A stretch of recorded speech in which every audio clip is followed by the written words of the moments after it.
नमस्ते साथियों, कैसे हैं आप लोग। आशा करता हूं कि आप लोग ठीक तरह से होंगे और अपना अध्ययन ठीक तरह से कर रहे होंगे।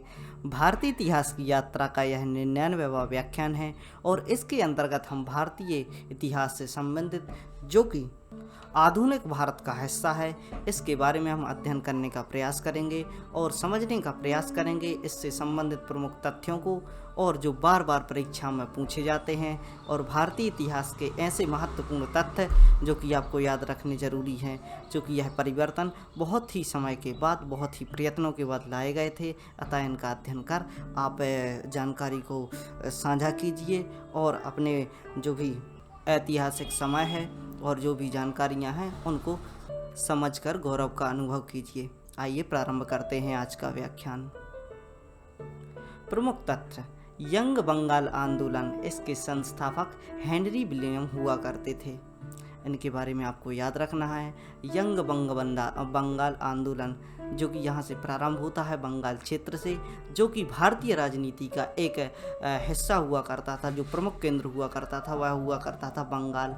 वहाँ से हेनरी विलियम द्वारा यंग बंग आंदोलन का नेतृत्व किया जाता है। अहमदिया आंदोलन की बात करें तो इसके जो संस्थापक थे मिर्ज़ा गुलाम अहमद हुआ करते थे। इनको आपको याद रखना है। अहमदिया आंदोलन जो कि मुस्लिम समुदाय का जो आंदोलन निकल कर आया, मुस्लिम आंदोलन में इसकी चर्चा की जाती है। इसके संस्थापक मिर्ज़ा गुलाम अहमद हुआ करते थे। 1873 के समय को हम याद करें तो 1873 ईस्वी में ज्योतिबा फूले ने सत्यशोधक समाज की स्थापना की। ज्योतिबा फूले बहुत ही प्रमुख समाज सुधारक हुआ करते थे। इनके द्वारा सत्यशोधक समाज की स्थापना करके सांप्रदायिकता को ख़त्म करने का प्रयास किया गया। लोगों को जो भी गरीब दबे कुचले वर्गों से आते थे उनको शिक्षा प्रदान करने का यहाँ पर प्रयास किया गया। अछूतों के उद्धार के लिए भीमराव अंबेडकर ने all India report class federation एवं हितकारिणी सभा की स्थापना की। जो भी यहाँ पर हम याद रख सकते हैं, भीमराव अंबेडकर से संबंधित बहुत ही प्रमुख तथ्य। All India depart class federation की स्थापना किसके द्वारा की गई, तो वह की गई थी भीमराव अंबेडकर के द्वारा। इसके साथ ही हितकारिणी सभा का भी इनके द्वारा उद्घाटन किया गया और इसके द्वारा बहुत ही प्रमुख एवं सेवापूर्ण कार्य किए गए। हरिजन सेवा संघ की स्थापना महात्मा गांधी द्वारा की जाती है और हम समझने का प्रयास करते हैं कि हरिजनों के यह हितैषी हुआ करते थे। इन्होंने जो भी अछूत हुआ करते थे उनको हरिजन कहकर बुलाया। यानी हरिजन का तात्पर्य होता है हरि के जन, यानी प्रभु के, यानी जो कि भगवान होता है उनके द्वारा बनाए हुए व्यक्ति, उनको हरिजन कहा जाता है। अतः हरिजन सेवा संघ की स्थापना महात्मा गांधी के द्वारा की गई। इससे आप याद रख सकते हैं। ईश्वर चंद्र विद्यासागर बहुत ही महान जो कि समाज सुधारक थे। इनके द्वारा विधवा पुनर्विवाह के लिए जीवन प्रयत्न जो कि प्रयत्न था वह किया गया। जहाँ पर भी विधवा पुनर्विवाह की बात होती है, एक विधवा जहाँ पर हम समझ सकते हैं कि समाज में उसकी स्थिति क्या हुआ करती थी। और 1856 का जो समय था यह ब्रिटिश उपनिवेश का समय था। यहाँ पर हम देख सकते हैं कि कांग्रेस भी निकल कर नहीं आई थी और ऐसे समय में जो समाज सुधारक ईश्वर चंद्र विद्यासागर होते हैं विधवा पुनर्विवाह के लिए जीवन प्रयत्न करते हैं और इस पर काम करके 1956 में विधवा पुनर्विवाह अंग्रेजों की सहायता से एक्ट को पारित किया जाता है। भारत का प्रथम समाचार पत्र, बहुत ही प्रमुख बात, समाचार पत्रों की भूमिका बहुत बड़ी रही। इसमें हम समझ सकते हैं कि समाचार पत्रों के द्वारा ही संपूर्ण भारत को एकजुट करने का प्रयास किया गया। समाचार पत्र प्रकाशित होते थे, लोगों में जानकारियाँ पहुँचती थी और यहाँ से हम समझ सकते हैं कि समाचार पत्रों की भूमिका हमारे भारतीय इतिहास में और भारत की आज़ादी में कितना महत्वपूर्ण कार्य है। तो इसको आप याद करिए कि इस भारत का प्रथम समाचार पत्र द बंगाल गजट के नाम से प्रस्तुत किया गया, जिसे 1870 में जेम्स ऑगस्टस हिक्की ने प्रकाशित किया। इनको आप याद रख सकते हैं।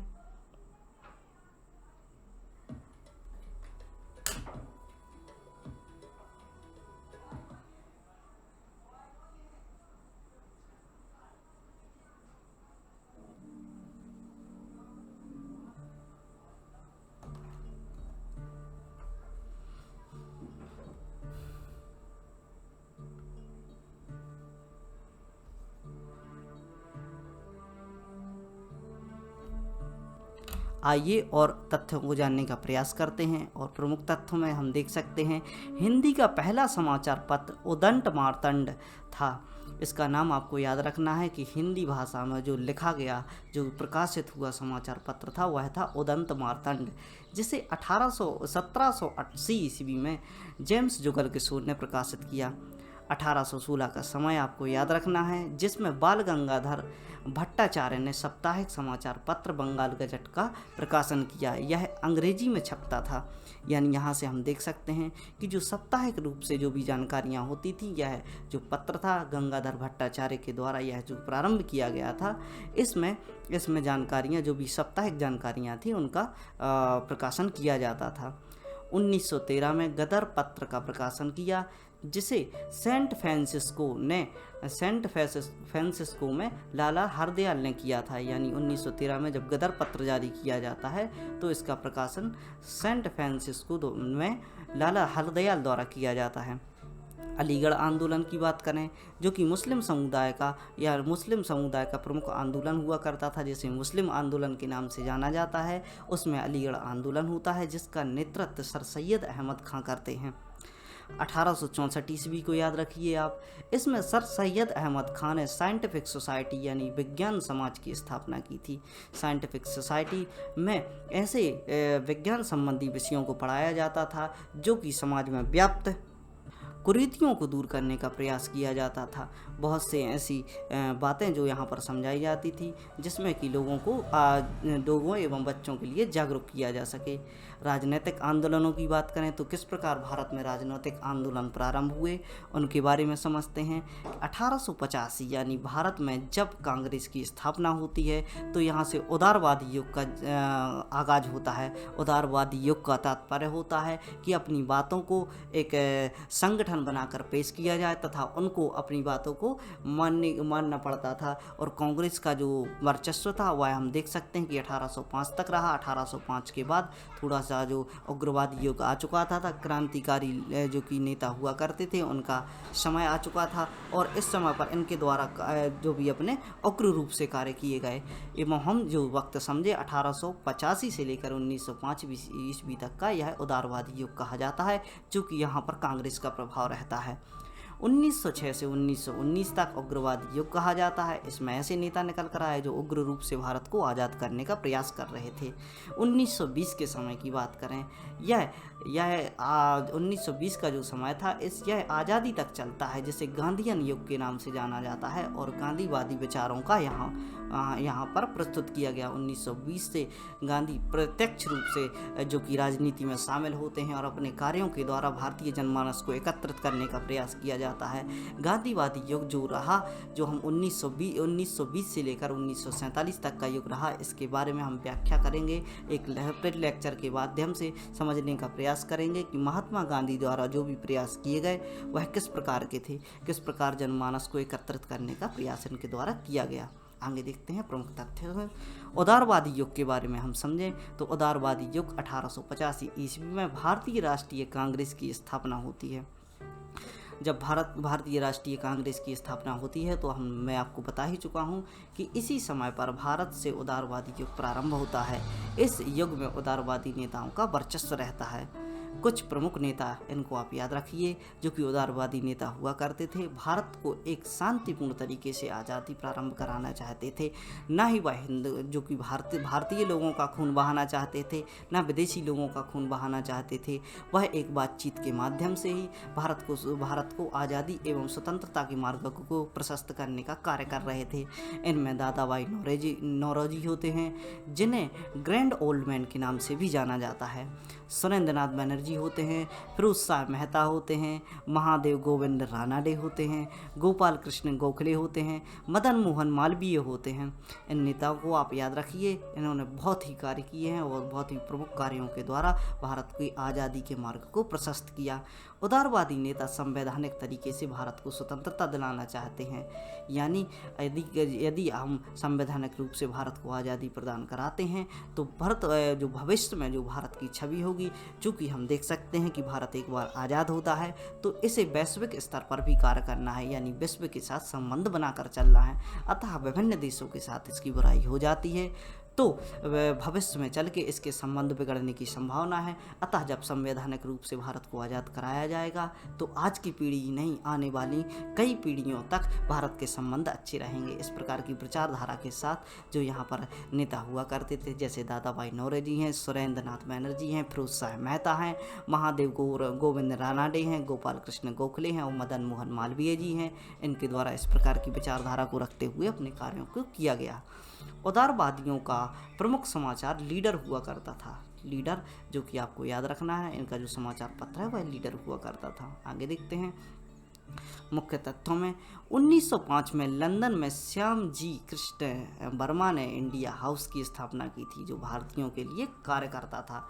तो हम देख सकते हैं 1905 का समय, जब भारत में भारतीयों को रहने के लिए इस प्रकार की स्वतंत्रता नहीं थी और इस प्रकार के कार्य नहीं कर सकते थे। वहाँ पर हम देखते हैं कि श्यामाजी कृष्ण वर्मा निकल कर आते हैं और यहाँ से यह हम देख सकते हैं कि लंदन में इंडिया हाउस की स्थापना करते हैं। चूँकि इस स्थापना के पीछे एक तथ्य है, इसको हम समझने का प्रयास करते हैं कि जो लंदन में है वह वहाँ पर सरकार हुआ करती थी और वहाँ पर इस प्रकार की जो निर्दयता है उस प्रकार की चर्चा नहीं होती। वह भारत में एक उपनिवेश के तौर पर कार्य करते थे। जो भी अधिकारी यहाँ पर आते थे वह भ्रष्ट हो जाते थे और भारतीय लोगों पर अत्याचार करते थे एवं ब्रिटेन की ऐसी इस प्रकार की नीति नहीं हुआ करती थी।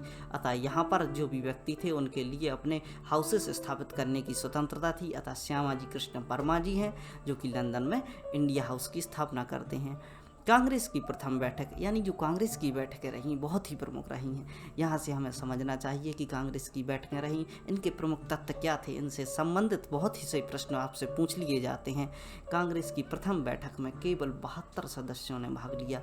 हम यहाँ से देख सकते हैं कि जो सरकार, जो कांग्रेस सरकार यहाँ से 1947 में निकल कर आती है, आज 72 सालों तक उसकी चर्चा होती है कि कांग्रेस का जो राज रहा ब्रिटिश शासन के बाद, जो भारतीय स्वतंत्रता के बाद, वह 72 वर्षों का रहा।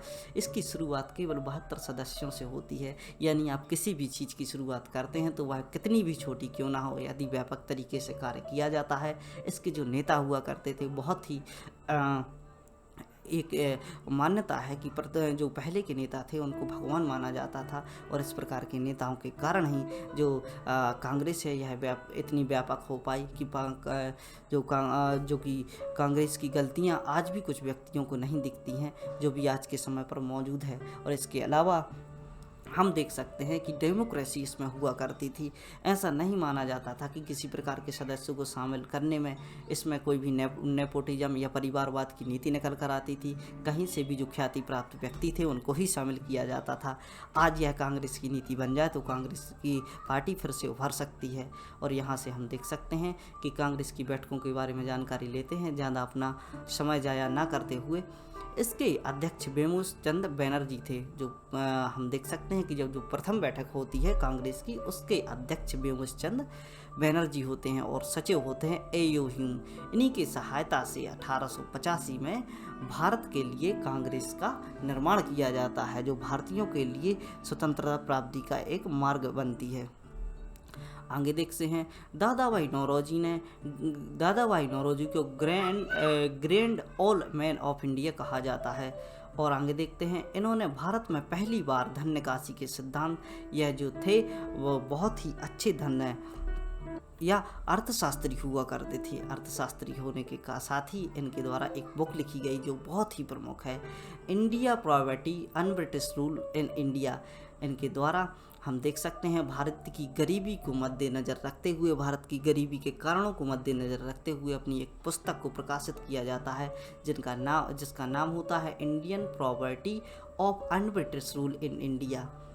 आगे देखते हैं दादा भाई नौरोजी ब्रिटेन के चुनाव में जीतने वाले प्रथम एशियाई व्यक्ति थे, यानी संपूर्ण एशिया में, जहां पर चीन भी शामिल होता है और अन्य देश भी शामिल होते हैं। इन देशों में हम देख सकते हैं कि दादा भाई नौरोजी ब्रिटेन में चुनाव जीत कर आते हैं। कांग्रेस का प्रथम अधिवेशन बम्बई में ग्वालियर टैंक में स्थित गोकुलदास तेजपाल संस्कृत कॉलेज में हुआ था। यहाँ पर हम देख सकते हैं जो इसका जो प्रथम अधिवेशन है, इसको आप याद रखिए, ग्वालियर के टैंक स्थित गोकुलदास तेजपाल संस्कृत विश्वविद्यालय में होता है। कांग्रेस के दूसरे अधिवेशन की बात करें तो कांग्रेस का दूसरा अधिवेशन जिसकी अध्यक्षता दादा भाई नौरोजी करते हैं, जो कि बहुत ही प्रमुख व्यक्ति थे, इनके बारे में हमने जानकारी प्राप्त की। यह कलकत्ता में संपन्न होता है। प्रथम जो होता है वह हम देख सकते हैं कि ग्वालियर में होता है और दूसरा होता है कलकत्ता में। तीसरे अधिवेशन की बात करें तो यह 1887 में यानी 1885 के दूसरे वर्ष यह प्रारंभ बनाया जाता है। तो यहाँ पर हम देख सकते हैं कांग्रेस का तीसरा अधिवेशन मद्रास में होता है। इसके अध्यक्ष बदरुद्दीन तैयब जी हुआ करते थे। यानी यहाँ से हम देख सकते हैं कि डेमोक्रेसी कितने अच्छे तरीके से निभाई जाती थी। पहला जो नेता है वह हम देख सकते हैं, यहाँ से निकल कर आते हैं। इसमें दादा भाई नौरोजी भी होते हैं, भीमचंद बैनर्जी होते हैं, अलग अलग जातियों से निकल कर आते थे। इसमें कोई भी ऐसा नहीं था कि किसी परिवारवाद की बात हो रही हो। और यह पहले मुस्लिम अध्यक्ष होते हैं जो कि कांग्रेस से निकल कर आते हैं। आगे देखते हैं, कांग्रेस का चौथा अधिवेशन 1888 ईस्वी में इलाहाबाद में संपन्न होता है। इसके अध्यक्ष जॉर्ज यूल होते हैं। यानी यहाँ से हम देख सकते हैं कि जॉर्ज यूल यानी यह ईसाई हुआ करते थे। यहाँ से हम समझ सकते हैं कि यह प्रथम ईसाई अध्यक्ष थे। जो अधिवेशन है, चौथा अधिवेशन 1888 का समय आप याद रखिए, यह इलाहाबाद में होता है। कांग्रेस का पांचवा अधिवेशन बम्बई में हुआ। इसकी अध्यक्षता वेडनबर्न ने की। इसकी पहली बार महिलाओं ने भी भाग लिया। यानी हम इस समय पर देख सकते हैं कि कांग्रेस ने महिलाओं को भी शामिल किया।